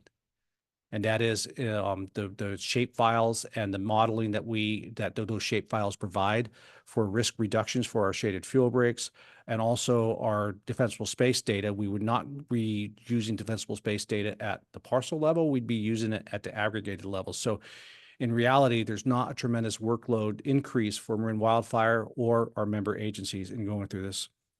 And if we can show with this pilot study that the cat risk models could take this into account, that would motivate a lot of other communities to start working at the pace and scale that we're working at. There's been several studies already. I'm not going to read all these to you, but within this slide, you'll see that there's basically three main cat risk modelers: Verisk, CoreLogic, and Moody RMS. And so we would basically issue an RFP for one of them to be a partner with this. And when I say we, not necessarily Marin Wildfire, it would be the we of who's putting this whole study together. One of the things, Pascal Carcenti is the Marinwood commissioner. What he says on this slide is, we're not suggesting just another study. We're actually our proposal is to get this information into the cat risk models. None of this have gotten the information into the cat risk models before. So they're basically the four key points that we'll be looking at is the ignition reduction, fire detection and response, our community level work, and in our aggregated defensible space work. This slide kind of combines all of them, where with the campfire, we know that it was a transmission line that started the campfire. So that's where ignition reduction work along that transmission line could have helped keep that from happening at all. Then we also have, if there had been shaded fuel breaks leading up to the community, what difference could that have made? And analysis from CoreLogic and Milliman showed that it would have made a big difference. And then community home hardening, or property home hardening, defensible space, and then fire response. Here's an example where we could, our modeling has shown how much reduction in rates of spread for the Greater Nevada Shaded Fuel Break. Now apply this to all of our work that we have, and it wouldn't just be rate of spread, it would be ember production, fire line intensities, and access for firefighters to get in. And then this is a real data from Marin Wildfire, and this is through a round of first inspections followed by re-inspections of the communities listed here, of how much work our residents have actually started to do. And the darker the color, the more work that individual parcel has endeavored to take on. This is an example of the type of data that could be used, but it would, rather than that they did a lot of work, we'd actually be showing the risk reduction at the aggregated level, so that our residents aren't afraid that their data is being exposed to the cat risk modelers. It would be aggregated data, not individual data. And then our roadway mitigation projects, they serve really three roles. The same work that makes a roadway safer during an evacuation actually makes it less likely that a fire will start on a roadway as well. So there's ignition reduction potential. It also makes it easier for our firefighters to get into the areas where the fires are. A similar study that SoCal Edison did as far as their ignition reduction, they showed that being a private power purveyor, that the data behind their results wasn't exactly clear. But when they modeled the type of work that they were doing to harden their power line infrastructure, they showed a 75% reduction in losses. So this is the type of work that we're hoping to be able to show the insurance industry. And then, we look to our power providers to do distribution and transmission line reduction, but the service drops from the power pole to the house is on the resident. And we have data on how many of our residents have been making their service drops safer. So again, it starts all adding up to this. Some of you with larger departments who have worked through the ISO or Insurance Search Service Operator rating to get class 1, class 2, class 3 department designations for your organization. That's for structure fires. And what that does is it helps decrease rates that your residents have. It's only for structure fires. There isn't an equivalent for wildfire. And so we've already started the process with Cal Poly Wildfire Institute, where we start taking in the response capabilities of a geographic region and apply that to the risk reduction that's been going on and the ignition reduction. So what we are looking to do is bring together a group of conveners, and that meeting is actually tomorrow. And we are looking for a larger entity, an entity that has more cachet than Marin Wildfire, probably an educational or academic institution that's already in this space, because there are a lot of people compiling data right now in this space. And what we want to do is make sure that we avoid silos and have duplicate efforts going on. So we're bringing together everybody. Well, I shouldn't say everybody, many of the people that are in this space tomorrow. UC San Diego, Cal Poly San Luis, the Climate and Wildfire Institute, several others to share this proposal, bring everybody in together, and then see if any of the hopefully academic institutions step up to be the main convener. Marin Wildfire is serving right now as the initial convener, bringing everybody together, but then pass it off to a more robust organization. And then we're going after looking for the communities to get on board. We would need a GIS contractor. We would need one of the catastrophic risk modeling firms to come on board. And then they would have that data in their cat risk model and actually use that for their decision making. We do not have a timeline for this right now. VeerRisk is the lead cat risk modeler. They just released their latest cat risk model, and they only update them once every 5 years. So we're a little bit behind for getting into that update. However, they could decide to do it more frequently, but we're talking, this is a multi-year endeavor. And we are looking for philanthropic funding, not funding from any of the entities that we're asking to be beta models. And we have already a couple of different entities stepping to the plate saying that they are interested in providing that funding. And so as we move forward, we'll continue to give you updates.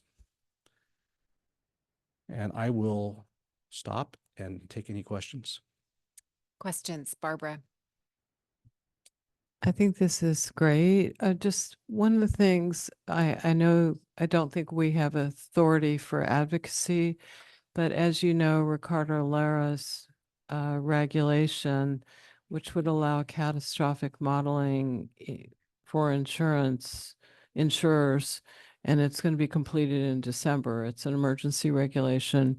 They just had a workshop on June 26th, and I just quickly read through the regulation.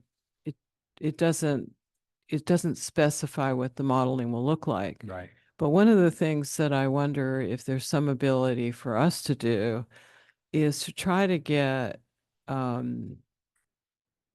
integrated into that regulation process, and at a minimum, try to have some language in there, because what we have right now in the regulation is allow catastrophic modeling. If they're allowed to do it, then they have to insure more.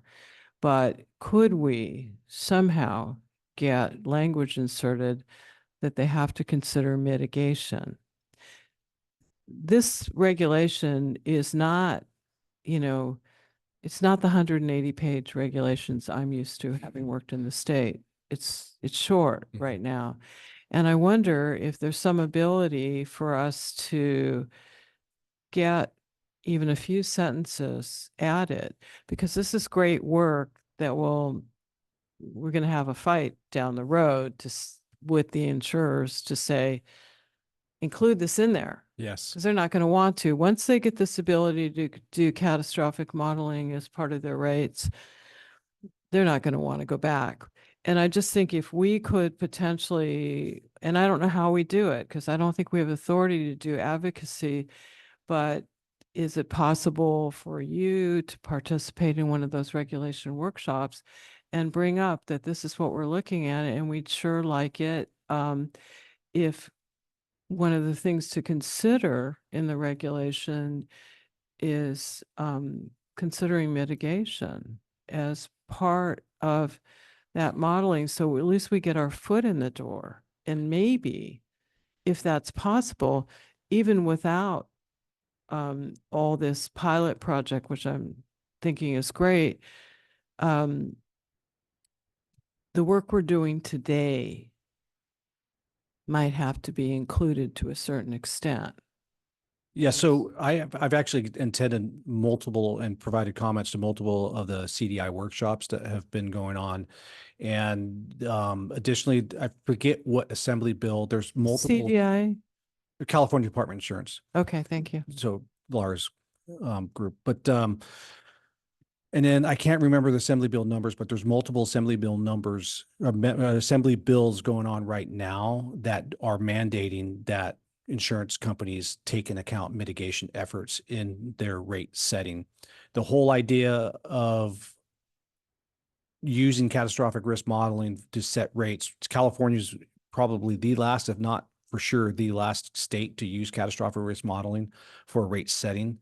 The big fear is that it's going to cause rate increases because the models, the way rates are set now, it's a rearward looking lens of 20 years and looking at the annual average losses.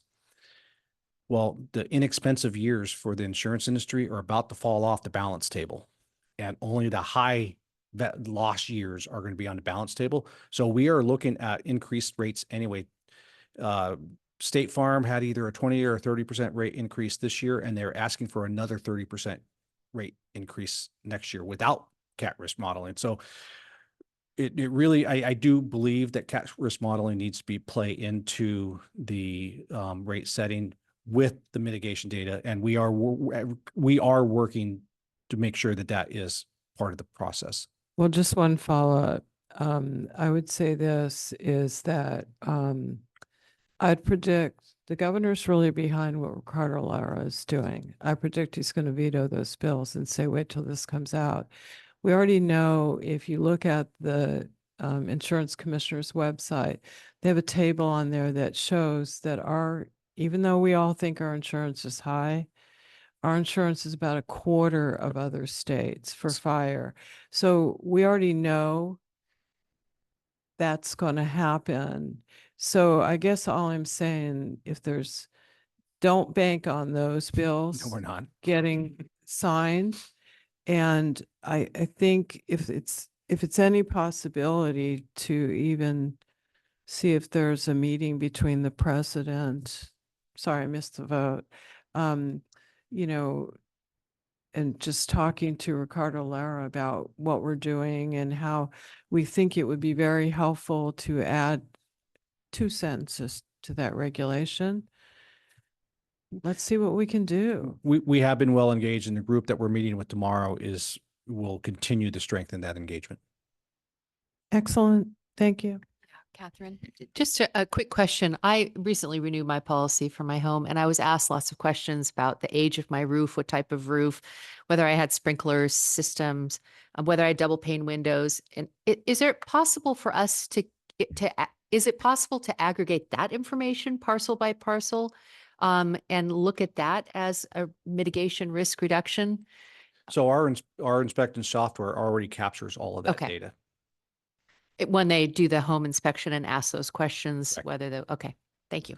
And one of the things that we're looking at doing is starting with the California Fair Plan and its connection to the Safer from Wildfire regulations, is that there's 10 or 11 items from Safer from Wildfire regulations that if you meet have any of those items, like you have a non-wood connection for your fence, you have dual pane windows, you have your vents, those who have updated rate letters with the California Department of Insurance are required to give you a decrease in your insurance. But the California Fair Plan is struggling to get inspectors out to verify that the residents have that. So we've already set up a meeting with the California Fair Plan so that they can receive our reports at the behest of the resident so that they can get those discounts. Rachel. Do you, in these conversations, do you anticipate that we might see more policy needs or coming down either federally or from the state for the IBH standards? I never can remember what those. IBHS, wildfire prepared at home designation. I foresee some changes with with that designation because they've come to the realization that for the built environment coming up to the full IBHS wildfire prepared home designation is very, very difficult. And so they may have 2 tiers. They already have 2 tiers, but they may have an additional tier and a path forward. They have the new build tier and then they have the built environment tier. Thanks.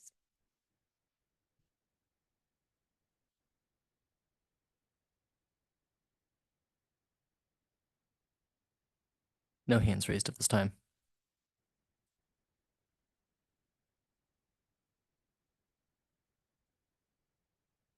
Yeah, I would just add that something longer term to think about that's more related to, like our expenditure plans and allocations is that as the insurance industry, I don't know if catches up is the right word, but incorporates more, checks for like good, zone 0 kind of behavior in homes, it might mean that the focus of the public agency will actually shift towards the more kind of collectively managed risks like vegetation management and evacuation routes, because the market will kind of self-correct for, the costs and the risk of losing coverage if don't have your zone 0 cleared. So I think that, that's actually quite exciting because I think public agencies are best positioned to manage collective risk, and if insurance can kind of catch up. It's a little bit different from the conversation that we're talking about here, but there's another side to this that actually is helpful from an agency perspective, I think. And a lot of us has always have felt that the insurance piece could be our strongest enforcement arm for work that gets done on private property. It's not working out yet because so many people who are doing the work are still being non-renewed. So that's where we need to change that paradigm, that people who are doing the work are receiving the benefit of a renewed insurance.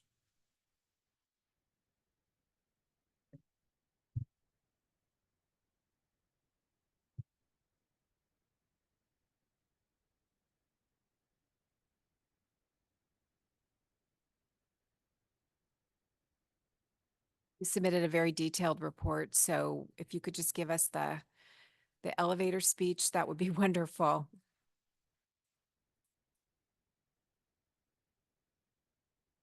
So short. It's so short, she's not showing up. There she is. Hello. Hello, I'm here, and Jen Gano is going to present for us today. Hi, Jen. And I think we were off when we were talking about I'm this. sorry. I just mentioned that we're kind of starting to run out of time. So if you guys could be very concise, we would really appreciate it. Absolutely. Well, good afternoon, board members and members in the audience. I'm Jen Gauna, and I'm going to give you the kind of highlights from June of the outreach and education activities. And so June was a monster month for us in terms of all of these activities that were happening over what happened in May. And what we were seeing were big increases in the website, through social media, out in the community events. And so it was a very big, big month for us. The Marin County Fair, we were there for 5 days from 11 a.m. to 9:30 in the evening. We engaged with 1,895 residents, and some of the themes were around the home evaluation report, the grants, and the red flag warnings. I think that week had red flag warnings, so that was a topic that came up a lot, and the events. And I would just say with the community ambassadors out at the Marin County Fair over those 5 days, the behind the scenes work there was a lot of organization and follow through. And Christina Bello on our team was just really amazing in doing that. over last year, I would say we just had a wonderful time. We engaged with more people, and the residents and people that we were talking to, they're really engaged in, they wanted to talk, they had questions, and they hung around for a while. So the outcome of it was a big plus. So another kind of highlight is we hit the YouTube channel hit a milestone this month. And what that milestone is that it makes the channel eligible as a content creator status. And this is largely because we hit the 4,000 viewing hours in the last year and reached nearly 1,400 subscribers. And the video that Mark Brown did with evacuations getting downhill live really accelerated the viewing on a lot of other videos that were there. So the importance of being recognized as a content creator is that YouTube will start making this the content available to a broader audience. So it's an exciting milestone and very good things are happening there. And I would just say that a lot of the videos that have been produced this year and last year and the year before, they still have a very long shelf life, and there's still a lot of activity on those videos. Moving over to the ad campaign that supported the home evaluation program. The ad campaign 4 weeks ended this week. There were 550,000 digitally touches or shown 550,000 times digitally, but it also was in the Marin IJ print ads. You're still seeing it around town on the back of buses in the ferry terminal. And this was aligned with where inspections were happening throughout the county. And what I'd say here is that we believe that this ad campaign also had a major impact on where we're seeing more increases on people visiting website for information. There were additional calls and emails that were coming in. And what we also see is the online report for the home evaluation. We see those links increasing that are coming to FireSafe Marin for more information. So we viewed that campaign as doing a pretty decent job. And then the last thing I wanted to uplift for June is this new Fire Smart Landscaping Guide. It was a collaboration with UC Marin Master Gardeners and the Fire Foundry. And this guide helps residents and landscapers work together, and it addresses the high-risk areas or considerations of plant choices, mulch selection, tree care, landscaping design, and includes cost consideration. The first print run that we did, it's depleted. It was, we've had it for, I think, 2.5 weeks. It was distributed at the Marin County Fair. UC Marin Master Gardeners has a big distribution, and it'll be available online in the cache and at community events through our community ambassador program. And if I may quickly pivot to, those were kind of the big things that happened in June, but if we look ahead to what's happening in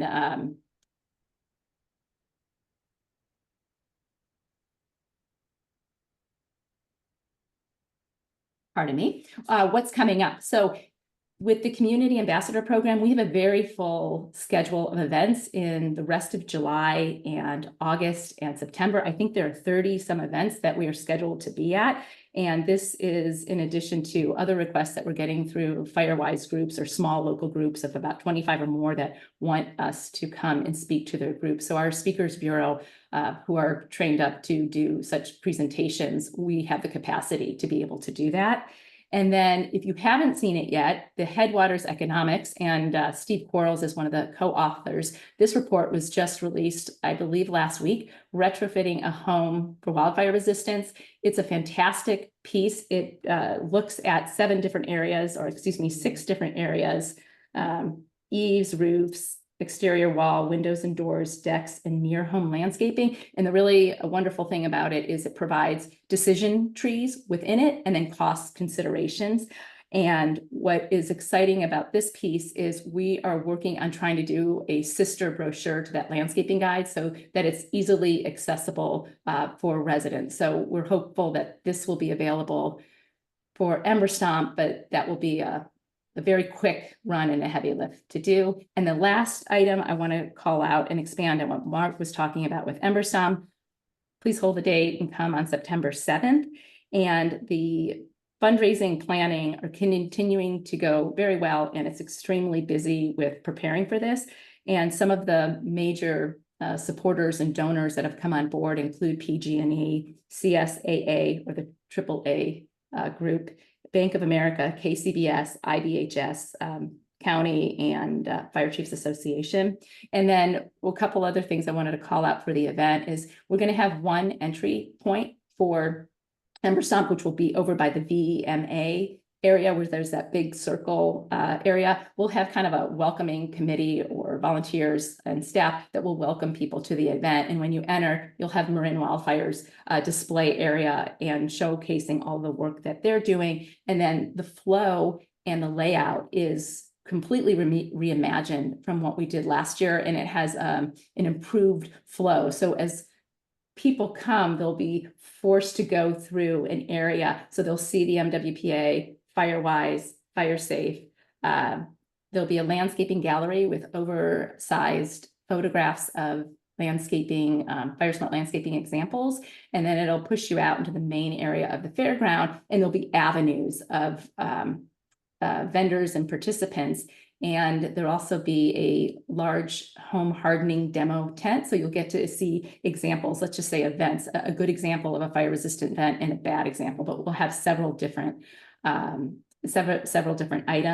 The IBHS side-by-side burn, this is so exciting, and that they were just in Southern California last week. And maybe you saw an article in the New York Times this week, I think, that was talking about this. So this side-by-side has been shown 4 or 5 places across the country. Well, when it comes to Ember Stomp, their whole communication teams and PR team and social media team, they're very excited about promoting this event and their side-by-side burn. So we're going to be working collaboratively and in conjunction with them on some of this promotional material to drive attendance to the event. There is also a sand simulation table that will show a simulation of the 1923 wildfire in Marin that burned from Ignacio out to Bolinas. And the family area, we're really putting a lot of focus into driving more families to the event. So we're kind of beefing up the activities there, from story time, music, bilingual stories, face painting, bubbles, seed bombs, games. And then in addition to that, we're working on trying to have a welcoming area for Spanish speaking families that would have similar like activities and crafts in a welcome area. So there's more information that's going to be coming on that. And I believe that is it. So please come on September 7th. If you want to be involved, send info at an email and let us know. But thank you for your attention and time. And I can take any questions if you have them. Thank you, Jen. Do you know what time that burn is going to happen on September 7th? I should. It is, I want to say, don't hold me to this. I want to say it's like 1:15 to 2:15, 2:30. That's about right. Okay, thanks, Meg. Thank you. Any questions from the board? Public comment? None at this time. Okay, thank you both. Great work. All right, number 10 is a brief update from Josh Hampshire about the Marin Wildfire new grants program.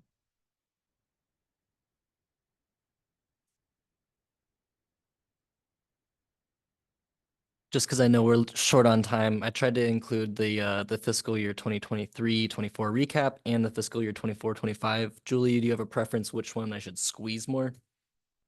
I think the new one is probably more important. So Okay. squeeze the 23-24. I'll rush through the first few slides then. Yeah. So this was just the kind of the budget highlights.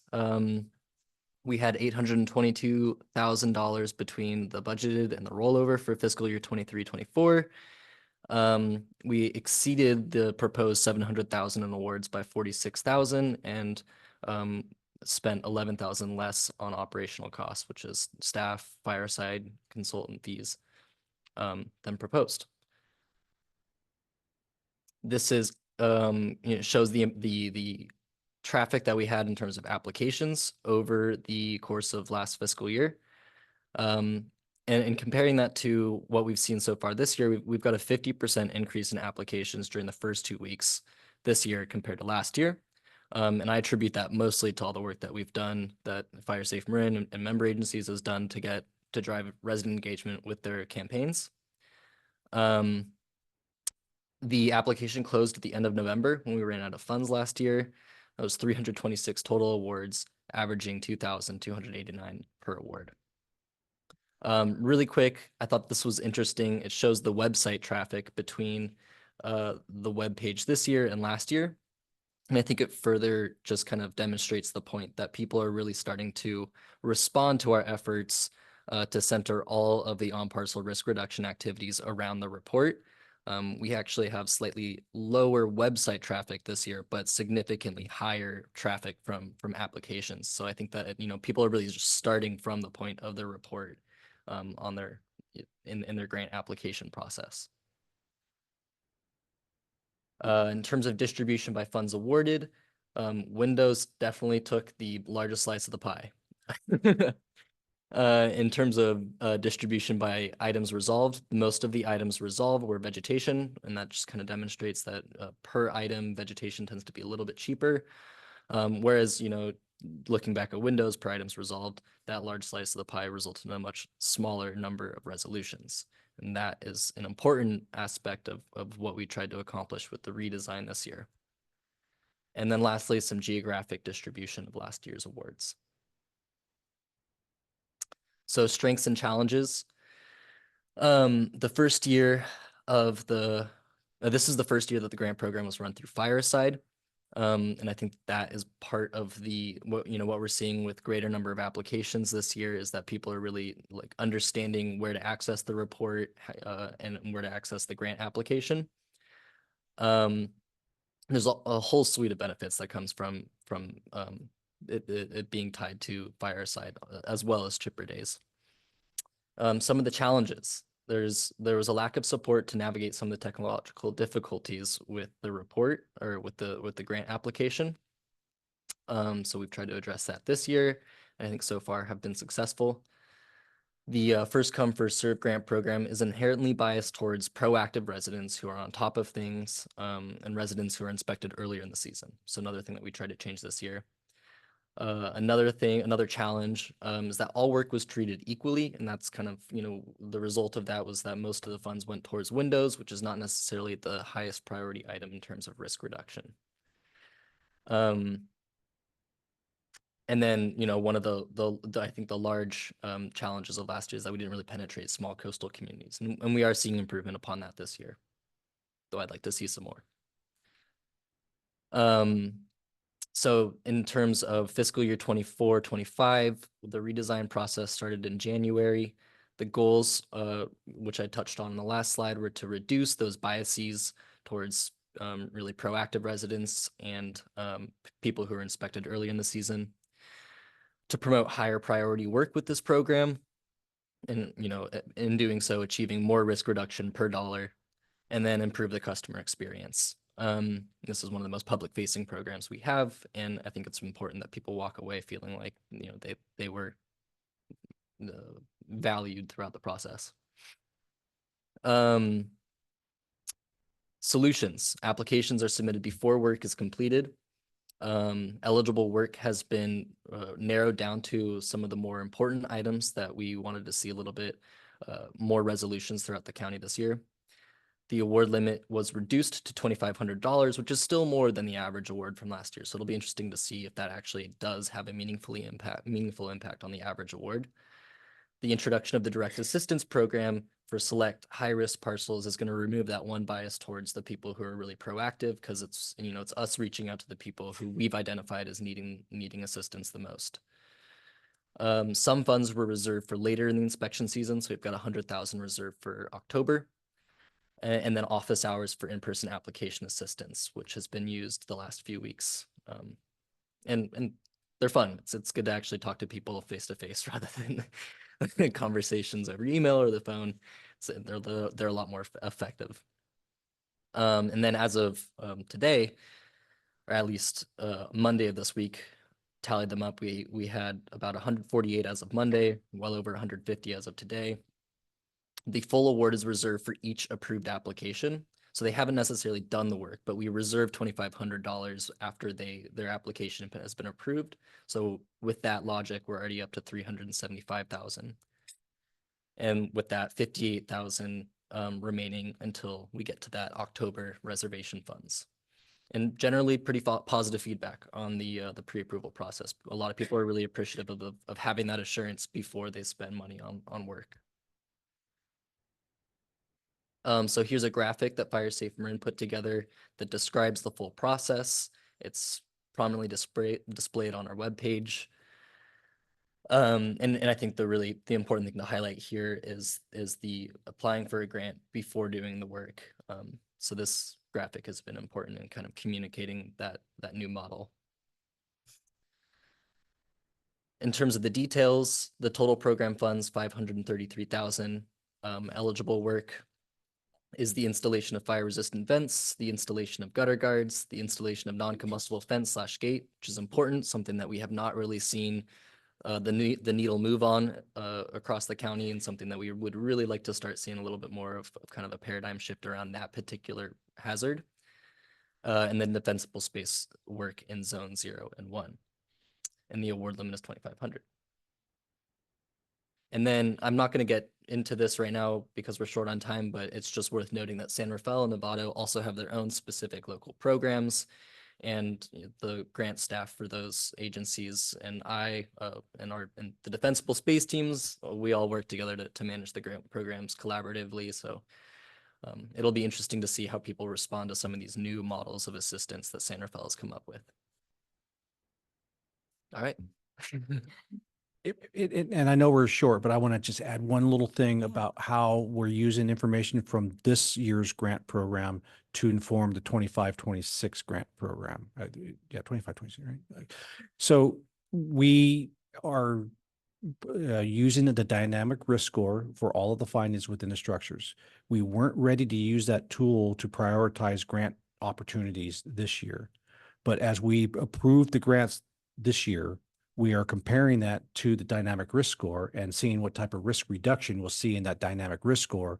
And that'll create information for us next year on how we can use that for grant approvals.